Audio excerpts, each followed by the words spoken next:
Virus, drobno, ultralahko letalo bo tudi tokrat Lenarčičev zaveznik v dobrem in slabem.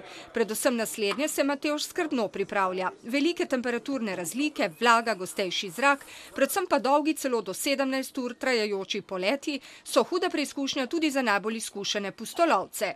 Psihično se pač človek pripravlja tako, da čim več vizualizira naprej, kaj so se lahko naredi, ker če te zaloti nekaj, na kar nisi pripravljen, potem je prostor za paniko, za neustrezno reakcijo, odločitve. Zakaj severni tečaj?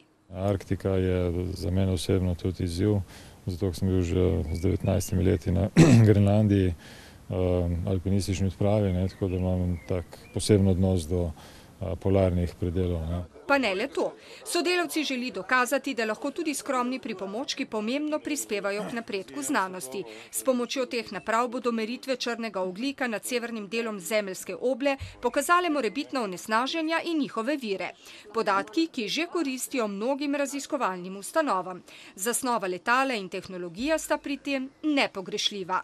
Pri tem poletu je v glavnem potencialna nevarnost za ledenitev plinajačev, površine letala in tako naprej. To letalo bo velik del poleta opravilo pri izredno nizkih temperaturah, za različno od prejšnjega, ko je šlo 6-krat čez ekvator. Sistema za razledenitev oziroma segrevanje kril in propelerja letalo namreč nima. Vloga pilota bo zato ključna. Ta je v nenehnem stiku z ekipo Pipistrela, ki mu v kritičnih trenutkih svetuje.